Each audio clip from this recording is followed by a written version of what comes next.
नमस्कार। नमस्कार। एक बच्चे का 18th बर्थडे होता है। उसका नाम राहुल है। वो अपने माँ बाप से कहता है कि मुझे शिमला जाना है अपने बर्थडे के लिए। उसकी माँ ने उसको बहुत समझाने का प्रयास किया। अब सर्दी बढ़ती जा रही है, मैं हीटर नहीं अभी खरीद पा रही हूँ, तो तुम शिमला जाने के लिए कर रहे हो। लेकिन राहुल जिद छोड़ ही नहीं रहा था। शाम को राहुल ने देखा अखबार के अंदर एक एडवर्टाइजमेंट में लिखा था कि अगर आप इस पजल का जवाब लिखकर एडिटर को भेजेंगे, बेस्ट जवाब का इनाम 1,000 रुपया दिया जाएगा, साथ में शिमला जाने आने की टिकट दी जाएगी। राहुल का चेहरा खिल गया कि अब तो मुझे अपनी माँ से पैसे नहीं मांगने पड़ेंगे और मैं अपना पजल का जवाब बनाता हूँ। उसका पहला सवाल था कि आपके परिवार की पूरी आमदन कितनी है? तो राहुल ने बहुत सोचकर अंदाज़ा लगाते हुए कहा कि मेरे पापा करीब 10,000 रुपये कमाते हैं टेलरिंग जॉब से, और रात को चौकीदारी से वो 8,000 कमा लेते हैं।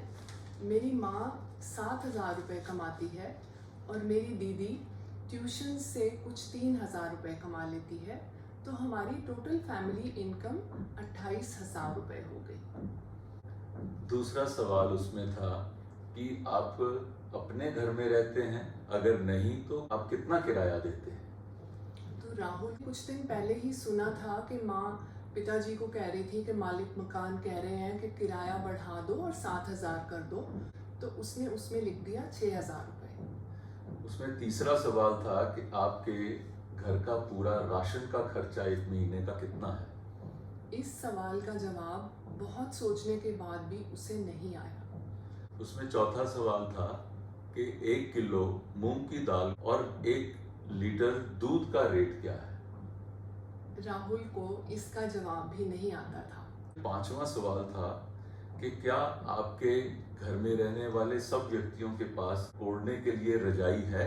तो राहुल ने लिखा कि मैं और मेरी बहन पास रजाई है, लेकिन मेरे मम्मी पापा 2-2 कंबल जोड़कर उनको रजाई की तरह इस्तेमाल करते हैं।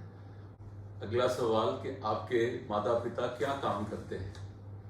तो राहुल ने लिखा कि मेरी माँ 10 से लेकर शाम को 6 बजे तक ब्यूटी पार्लर में काम करती है, और उससे पहले वो सुबह उठकर हम सब के लिए खाना बनाकर टिफ़िन पैक करती है, सारे घर में झाड़ू पोछा करती है, कपड़े धोती है, और शाम को जब वो पार्लर से आ जाती है उसके बाद सबको खाना खिलाकर बर्तन धोकर फिर हम सबके कपड़े भी प्रेस करती है।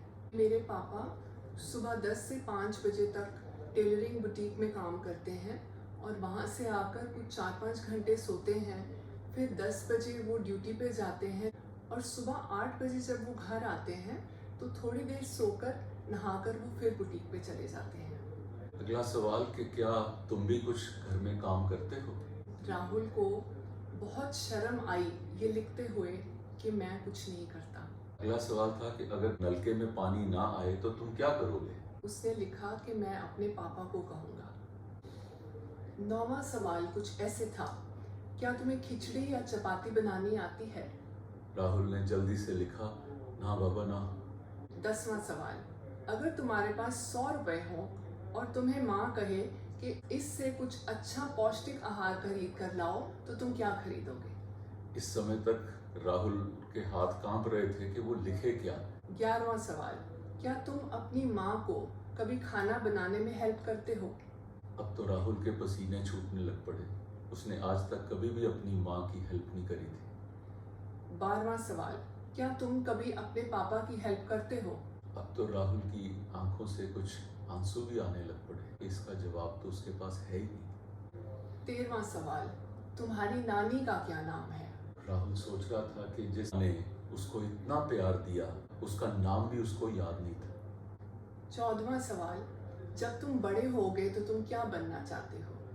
जल्दी से राहुल ने लिखा कि मैं एक पायलट बनना चाहता हूँ। 15वां सवाल, क्या तुम्हारे माता पिता के पास तुम्हें पढ़ाने लिखाने के लिए पैसे हैं?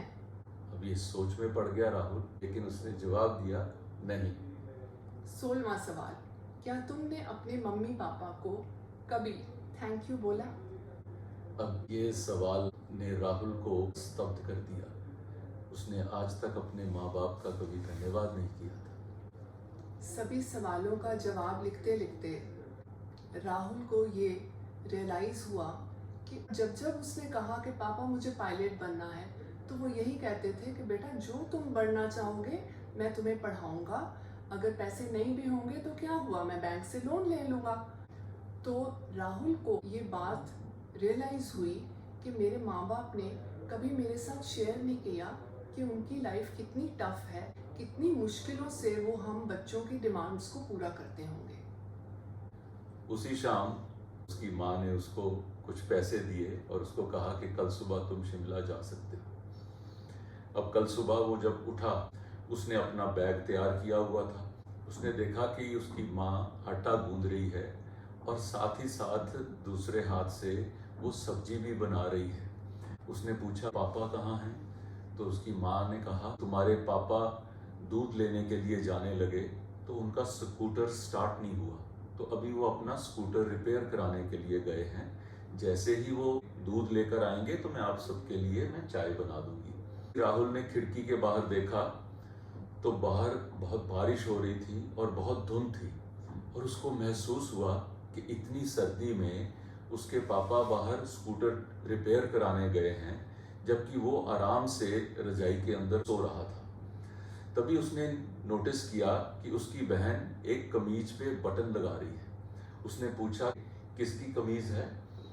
तो उसकी बहन ने जवाब दिया कि आज ये कमीज कंप्लीट करके पापा ने टेलर मास्टर को देनी थी, तो पापा को स्कूटर रिपेयर कराने के लिए जाना पड़ा, तो मैं सारे ये बटन लगा रही। ये सारा सीन देखकर राहुल एकदम हिल गया और उसको रियलाइज़ हुआ मेरी माँ मेरे लिए खाना बना रही है, पापा दूध लेने गए हैं, दीदी भी काम कर रही है, सुबह सुबह रोज़ मेरे घर में इतना काम होता है, ये तो मैंने कभी सोचा भी नहीं। राहुल की बहन के पास कल का अखबार पड़ा हुआ था और उसकी बहन ने पूछा कि राहुल इसमें कुछ लिखा हुआ है, ये तुम्हारे काम का है क्या?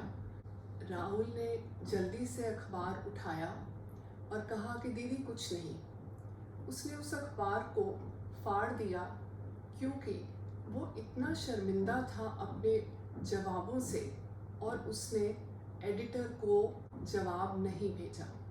राहुल ने अपनी माँ को बोला कि माँ मेरा टिफ़िन मत बनाओ, मैं शिमला नहीं जा रहा, मैं यहीं पर रहकर आपकी हेल्प करूँगा, अभी मैं जाता हूँ दूध लेकर आता हूँ। सो राहुल शिमला नहीं गया, उसने छुट्टियाँ घर पे ही बिताई और उसने माँ से खाना भी बनाना सीखा और अपने पापा से थोड़ी सी टेलरिंग भी सीखी, और उसने अपने आप से ये प्रॉमिस किया कि मैं अपने माँ बाप की हेल्प करूँगा और उनको तंग नहीं करूँगा।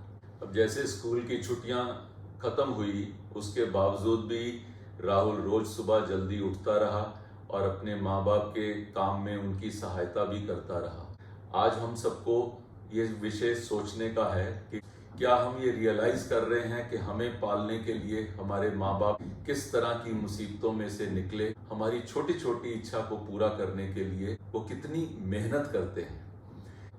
सनरेज की ये स्टोरी से अगर आपको अपने जीवन में कुछ प्रेरणा मिलती है और कुछ आप चेंज कर सकें, तो हमें लगेगा कि हमारा प्रयास सफल हुआ। धन्यवाद।